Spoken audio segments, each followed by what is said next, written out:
आम आदमी पार्टी और कांग्रेस ने 5 राज्यों में अपना गठबंधन घोषित कर दिया, जिसमें से चंडीगढ़ की जो सीट है वो कांग्रेस के खाते में चली गई। और कांग्रेस के खाते में ये सीट जाने पर हम आ पहुंचे हैं जो आम आदमी पार्टी के पूर्व प्रदेश अध्यक्ष हैं, सीए प्रेम गर्ग। उनसे उनकी राय जानते हैं, उनकी प्रतिक्रिया जानने की कोशिश करते हैं। नमस्कार सर। नमस्कार अरविंद जी। सर, आप लंबे अरसे तक आम आदमी पार्टी के प्रेसिडेंट रहे हैं। आपने बहुत सारे उतार चढ़ाव देखे हैं और कहीं ना कहीं आप आम आदमी पार्टी की ओर से प्रबल दावेदार माने जा रहे थे, लेकिन ये सीट कांग्रेस के खाते में चली गई। इस पर आपकी पहली प्रतिक्रिया क्या रहेगी सर? अरविंद जी, देखिए ऐसा है, ये जो फैसले हैं सारे पार्टी हाईकमांड करती हैं और पार्टी हाईकमांड ने ये ठीक समझा होगा कि चंडीगढ़ में जो है ये सीट कांग्रेस को दी जाए, क्योंकि मेयर चुनाव में कांग्रेस ने बहुत अच्छा हमारा साथ दिया था। बहुत ज़्यादा स्ट्रेस के बावजूद आपने देखा सुप्रीम कोर्ट तक केस गया, फिर भी कांग्रेस ने आम आदमी पार्टी का साथ नहीं छोड़ा। और एक ये भी देखा कि अगर कांग्रेस और आम आदमी पार्टी मिलकर चलते हैं तो सदन में भी और पब्लिक में भी एक बहुत अच्छा मैसेज आएगा कि बीजेपी को अगर कोई हरा सकता है तो गठबंधन ही हरा सकता है। अगर हम दोनों अलग अलग लड़ेंगे तो उससे आपको पता है कि वोट बट जाता है। चाहे इस बार आम आदमी पार्टी की पोजीशन बहुत अच्छी थी और जीतने की स्थिति में भी थी, लेकिन एक अगर ब्रॉडर प्रोस्पेक्ट देखा जाए तो उसमें थोड़ा सेक्रीफाइस करना पड़ता है। तो आम आदमी पार्टी ने ये सेक्रीफाइस किया है कि इसमें चंडीगढ़ में कांग्रेस को एक मौका मिले, ताकि मेन जो मकसद है वो भाजपा को हराने का है। तो भाजपा अगर चंडीगढ़ में हार के और हम गठबंधन को ये सीट आती है तो ये बहुत अच्छा देश के लिए होगा। और जो भाजपा वाले नारा दे रहे हैं 400 पार, वो मेरे को लगता है 200 पार भी पहुंच जाए तो बहुत बड़ी गनीमत होगी। भाजपा वाले नारा दे रहे हैं 400 पार। तो जो ये गठबंधन आप लोग कर रहे हैं, यानी कि आप कहीं ना कहीं दावा करते हैं कि अगर ये गठबंधन आगे भी सफल रहा तो 200 पार नहीं कर पाएंगे। आपके कहने का मतलब ये है? बिल्कुल नेचुरल है, अगर इंडिया गठबंधन चलता है तो जैसे यूपी में ही सपा के साथ हो गया और वेस्ट बंगाल में और बाकी में अगर ये हो जाता है तो एक अच्छा सफल एक्सपेरिमेंट हो सकता है आगे के लिए। और मेरा ख्याल है भाजपा कोई ऐसी चीजें अब आपने चंडीगढ़ में देख लिया कि भाजपा को हरा ही दिया ना हमने। तो ऐसा कोई नहीं कि भी इन्हें बहुत ज्यादा इनको हराया नहीं जा सकता। सर, आप लोगों ने जैसे कई बार आंदोलन भी किए बीजेपी के खिलाफ, और कई बार आपस में भी कांग्रेस के खिलाफ भी आप लोगों का मतलब बयानबाजी चलती रही है। ऐसे में कैसे लाइजनिंग कैसे हो पाएगी दोनों पार्टियों के नेताओं के बीच में, दोनों पार्टियों के कैडर के बीच में? देखिए अरविंद जी, देश में बहुत जगह पे ऐसा होता है जहाँ अलायंस होती है। इवन आपने बीजेपी की अलायंस देखी होगी, पीडीपी के साथ अलायंस हुई और मायावती के साथ अलायंस हुई, बहुत जगह पे अलायंस हुई। ऐसे ये नहीं कि अलायंस नहीं होती, अलायंस तो होती है।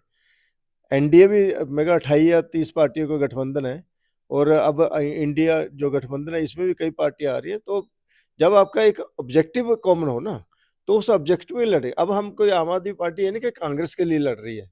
आम आदमी पार्टी जो लड़ेगी वो सिर्फ और सिर्फ जो फासिस्ट ताकतें हैं या जो ये नफरत फैलाने वाली राजनीति उसके अगेंस्ट लड़ेंगे। उसमें प्रेम गर्ग जैसे आम आदमी पार्टी का अगर कैंडिडेट होता, बहुत आपने सर्वे में देखा होगा, मैं खुद भी ये चाहता था कि मैं आम आदमी पार्टी की तरफ से लड़ूं, इसमें कोई जी हाँ, जो दो सर्वे राय आया था नहीं है। एक, हाँ शायद भास्कर का सर्वे था, उसके अंदर हाँ आपका नाम सबसे ऊपर आया था हाँ आम आदमी पार्टी में हाँ। कैंडिडेट के तौर पर। तो तो मगर थोड़ी एक मिनट के लिए तो मायूसी होती है कि आपका नाम कट गया।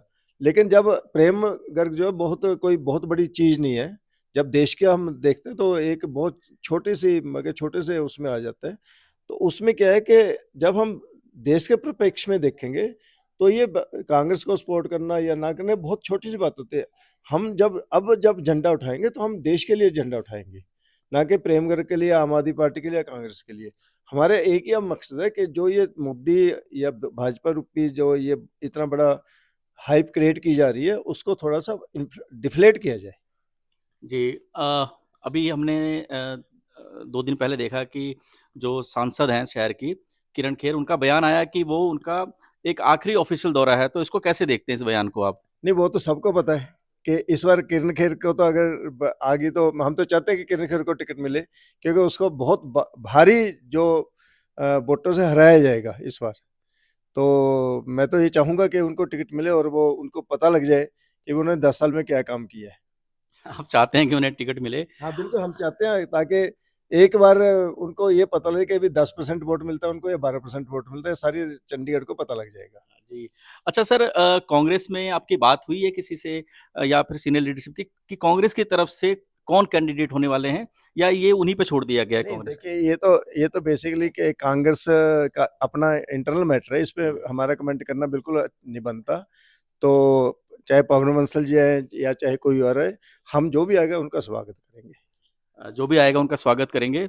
और आपके कैडर का क्या मतलब, क्या रुख है, या कार्यकर्ताओं का क्या नहीं, रुख मेरी है इस गठबंधन को लेकर? आज ही हमारे सब साथियों से बात हो रही थी, तो थोड़ी देर के लिए जरूर उनको लगा था कि ये फैसला पता नहीं शायद पार्टी लड़ती तो अच्छा होता, लेकिन अब धीरे धीरे एक दिन में सब लोग सेटल हो गए और आई थिंक सारे लोग जो है जो भी कैंडिडेट होगा उसको सपोर्ट करेंगे। सभी लोग जो हाईकमांड का फैसला है उस पर सहमत हाँ होंगे। बिल्कुल करेंगे। कल सर, कल आपके जो मेयर मेयर मेयर हैं, कुलदीप कुमार जी, वो कुर्सी पर बैठ जाएंगे, एक औपचारिकता कर ली जाएगी। उसका जो परसों का दिन है सर, परसों का दिन बहुत अहम है। इंडिया गठबंधन की लड़ाई की दूसरी पारी रहेगी परसों, डिप्टी मेयर और सीनियर डिप्टी मेयर का चुनाव। इसमें आपको क्या लगता है, या कितनी उम्मीद है? देखो जो भी होगा, नंबर गेम है अरविंद जी, अब तो नंबर गेम चलेगी, लेकिन हाँ, हम अनिल मसीह की तरह कोई हेरा फेरी नहीं करेंगे। बिल्कुल हमारा जो कुलदीप कुमार है बहुत न्यायप्रिय लड़का है, और वो बिल्कुल जो भी दूध का दूध पानी का पानी होगा, हम एक भी वोट को कोई इस तरह से कोई गलत कोई सोचे भी तो हम सोचेंगे भी नहीं कि अभी हमने कोई गलत हरकत करनी है। जो भी रिजल्ट होगा फेयर होगा, और चाहे जिसको, चाहे कांग्रेस को मिले चाहे भाजपा के आए, वो जो भी होगा वो दूध का दूध, दूध पानी का पानी होगा। उसमें हम मेरा और कुछ कहना नहीं है, क्योंकि नंबर गेम है, जिसके पास नंबर ज्यादा होगा उसका जीतेगा। और जो फाइनल फाइनल लड़ाई है लोकसभा की, उसमें कितने आश्वस्त हैं सर? फाइनल में मैंने बताया, अगर मैडम आती है तो बिल तो फिर तो वन वे है, और अगर कोई और कैंडिडेट तो कंपटीशन तो देंगे, बिल्कुल देंगे, और हम जीतेंगे, 100% जीतेंगे। इसमें कोई दो नहीं, क्योंकि देखिए अपने एमसी इलेक्शन में देखोगा हमारी मेरे ख्याल 1,08,000 वोट हमारी थी, 1,00,000 से 9,000 वोट शायद कांग्रेस की थी, तो दोनों मिला के कितनी होगी? जी। तो इसका मतलब अगर वही ट्रेंड रहता है, अब तो ट्रेंड बैटरी होगा ना, तो अगर वो भी ट्रेंड रहता है तो भी जो हमारा गठबंधन का कैंडिडेट है वो जीतेगा। जी, बिल्कुल। अगर कॉर्पोरेशन चुनाव वाला ट्रेंड रहता है, जिसमें कि आम आदमी पार्टी सबसे बड़ी पार्टी बनकर उभरी थी 14 सीटों के साथ, और कांग्रेस तीसरे नंबर पे थी, अगर इन दोनों का जो समीकरण है ये मिल जाता है, तो फिर गठबंधन की जीत को कोई रोक नहीं सकता। लेकिन ये देखने वाली बात होगी कि कितना वोटरों को समझा पाते हैं, या फिर जो मेयर चुनाव के बाद जो भारतीय जनता पार्टी का जो ग्राफ बहुत तेजी से गिरा है, वो क्या और गिरेगा, या उसको मेंटेन कर पाएगी भारतीय जनता पार्टी। तब तक बने रहिए हमारे चैनल चंडीगढ़ टीवी के साथ। धन्यवाद।